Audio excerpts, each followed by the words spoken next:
The rogue has officially arrived. Psh.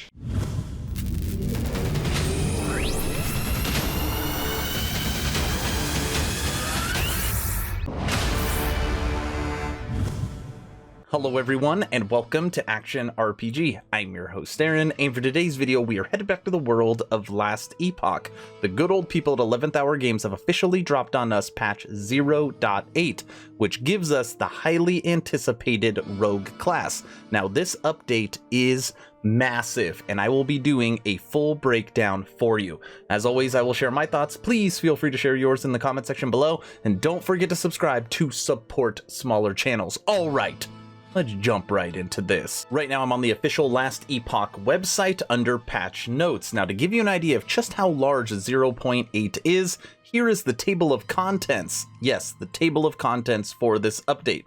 The rogue, rogue skills, dual wielding, campaign, social feature, skill balance, mechanics, passives, endgame, items, uniques, enemies, visuals, user interface, sound, optimization, and bug fixes. That is right. Under the table of contents there is 17 chapters, I guess if you want to look at it that way, for this update. And as always, 11th Hour Game has given us a nifty little Cliff Notes video. Now what I'm going to do is play this video for you now. It's only a couple minutes long. Then we will go through the patch notes and I will break down the actual details inside this update. Enjoy. Patch 0.8 introduces a completely new class to Last Epoch, the Rogue. The Rogue is fast, deadly, and can dispatch enemies at close range before slipping away. Or you can go toe-to-toe with your enemies, using evasive tactics while dual-wielding weapons. If you prefer to keep your enemies at range, you can slay them with all new bows, or other tools of the trade, like shurikens, flasks filled with deadly poisons, constructed ballistae, or even exploding decoys. Whichever way you choose to play, we are confident that you will enjoy this new class that comes with 17 brand new skills to specialize in, new item types, including bows, quivers, and daggers that can be dual-wielded. Dual wielding is also available to select other classes. In patch 0.8, we're very excited to have you explore the completely recreated Temple of Atera. The temple that was once Goddess Atera's seat of power before it fell from the sky and shattered the ground below. The temple is now quiet and filled with ancient mysteries for travelers to discover. In Last Epoch, we want to ensure that slaying the threats of Atera are the best way to acquire awesome loot. And in patch 0.8, you'll notice that drop gear rolls with higher tier affixes and base types more often. Class-specific affixes are now also nearly twice as common as they were previously. You'll be finding better and more frequent upgrades from fighting enemies and rely less on gambling and crafting. This patch also comes with a large optimization to shadows, which will provide a performance boost to everyone. In some areas, this has made a significant improvement. Golden Arena Keys, a new item that will allow high-level players to enter the arena starting at wave 80.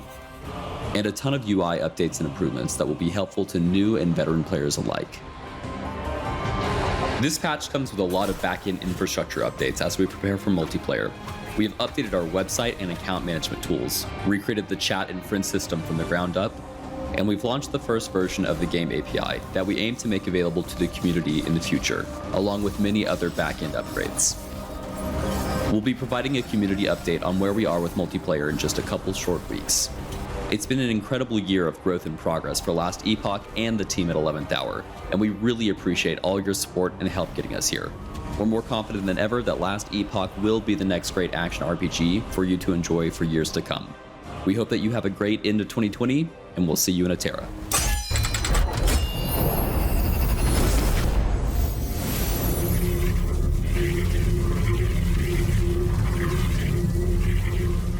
So obviously 0.8 is focused around Rogue, and again, this is a class that the community's been asking for a while. Highly anticipated.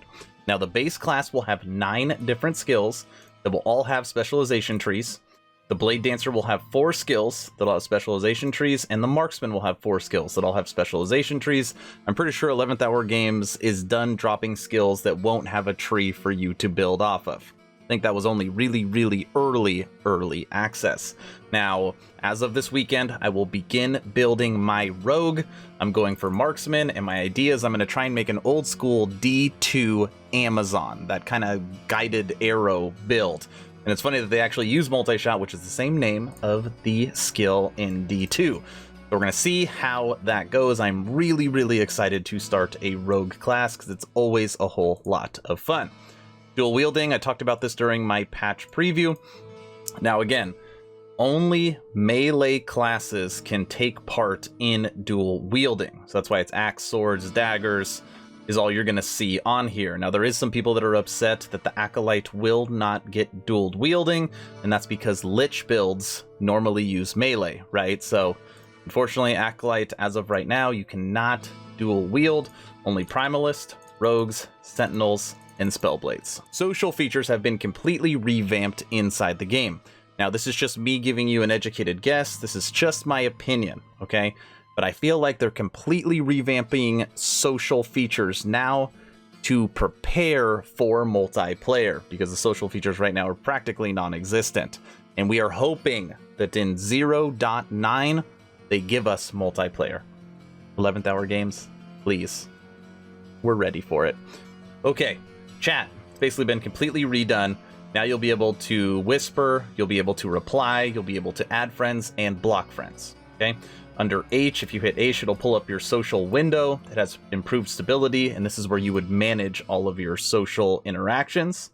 And the login, selecting Remember Me on the login screen allows you to log in without re-entering your password, right? So just, these seem like small, dumb little things, but it adds to the professionalism of the game. It's like what rounds out the corners and just makes it that much better. So I am happy that they have this, because normally under social features, I just have it all minimized or off the screen because it was kind of a joke prior. Like every update or patch we get from 11th hour games, of course we're going to get balancing changes. And believe it or not, for 0.8, the main skills that they balanced are actually totems. Yes, totems. So Aura of Decay, Bone Curse, Hungering Souls, Summon Frenzy Totem, Summon Storm Totem, Summon Thorn Totem have all been changed. And then under mechanics, this is really interesting. They are nerfing again Glancing Blow, taking it from 50% to 35% damage reduction. Maybe they just want it out of the game. Who knows, okay? Now under passives, they've changed Primalist, Sentinel, and Spellblade. And you'll notice at the top here on each of them, it's basically, well, second one here, that they are adding a node to equipped dual wield. So they have to add that to the trees for those three. And then again, they've changed a couple other things or tweaked some stuff as well. With 0.8, they have also tweaked endgame a little bit, trying to make it a little bit more difficult for us. But will it work? So bosses and non-quest echoes deal 10% more damage, okay, and have 12% more health. Might be tough, I don't know. If you're having any problems, all 5 of my builds are in the description below if you're looking for something new, and I doubt they will have problem with a little 10 and 12% increase. Anyways, under Arena, now 11th hour games, you've outdone yourself with this idea. I love this. So everyone always asks me, how your builds, how well do they do in the arena? How far are they pushed? Where are you on the leaderboards? I really don't play the arena all that much. I got a wife, I've got kids, and there's no pause when it comes to the arena, right? So you get to 70, 80, 90, 100, 120. There's no way to stop and go back. They've kind of fixed that a little bit. So check this out. They talked about how they're going to have gold arena keys for level 80, but how do you acquire those? So if you're in the arena and you are past level 80, when you abandon the run, you will get a gold arena key, which means you could start at 80. So it'll be way easier to push farther arenas, not having to worry about running the initial 80. Love that. On top of that, they're actually now going to be a drop from just killing, rare enemies instead of just chests. Occasionally dropped from rare enemies in level 90 timelines if you have conquered at least 15 echoes in that run. I'm curious if a gold arena key drops if you're going to get a beam in the sky. I would think so. And if you haven't, you should put that in the next one. With getting the rogue, we know that we're getting daggers, bows, and quivers added to the game. But they are also changing some affixes, affix percentages, and nerfing some items. Interestingly enough, they are nerfing shields. Did not see that coming. Shields, the implicit block effectiveness on shields, reduce the value of block effectiveness affix, and reduce block chance on heater shield, tower shield, and kite shield. Very, very interesting. Did not see that coming.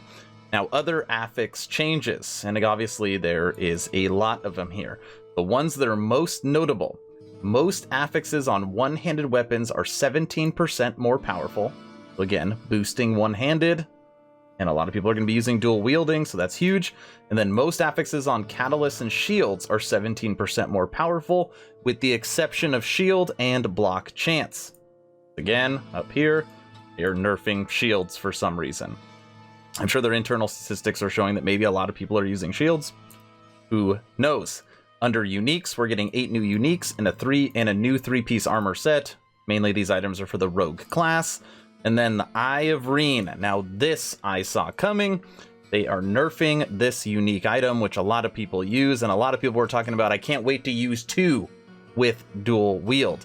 So now basically it won't guarantee a stack per Eye of Reen when equipped. Now you can have as low as a 75% chance, and they're fixing a bug where the melee fire damage and the melee ignite chance are always the same percent. That'll no longer be the case. The rest of this update is all the fine-tuning details, so we're just going to blast through this quick, and then I'm going to log into the game.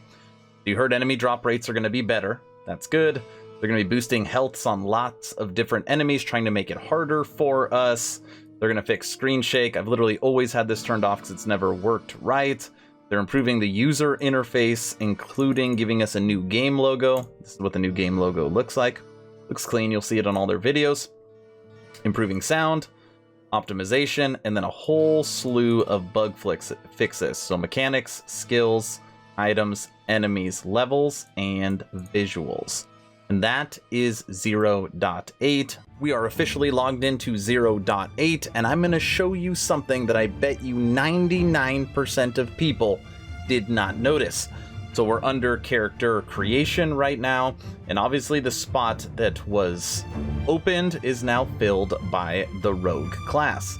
Now I'm going to show you something, and every once in a while there's a detail that you find in the game that you're like, that's why I love this game. Because they put in fine details, okay? Now watch this. We're going to play a game that's called One Is Not Like the Other. Okay, so you got the Mage. Click them, then you click another class. He just walks back. You click the Sentinel, walks forward.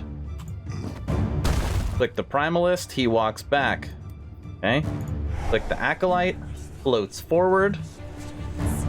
Then you click the Rogue, it does its little dash teleport thing forward. Okay? But these other classes that just walk to the back, the Rogue doesn't do that.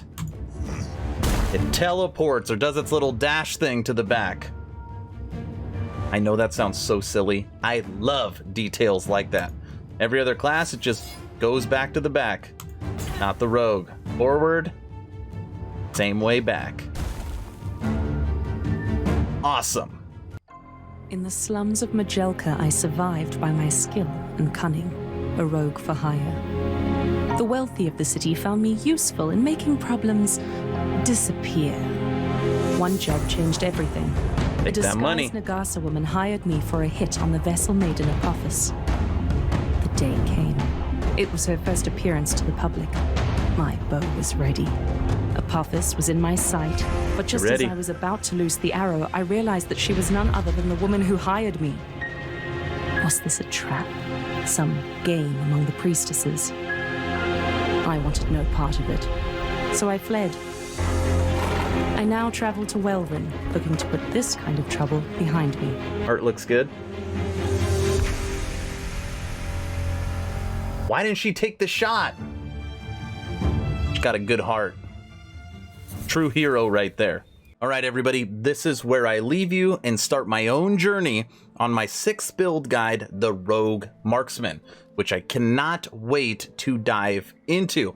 Now, in the comment section below, what I want to know from you is, are you happy with what 11th Hour Games is doing with the progression of Last Epoch? And what do you want to see next? Me personally, and I've said this in other videos, that we are ready for multiplayer.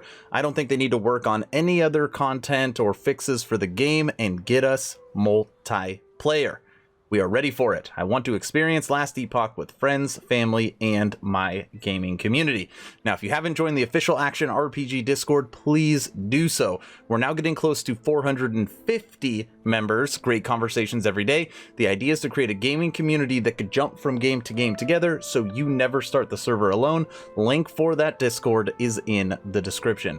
Thank you all for watching. Stay home, stay safe. Do not forget to join the official Action RPG Discord. Aaron out.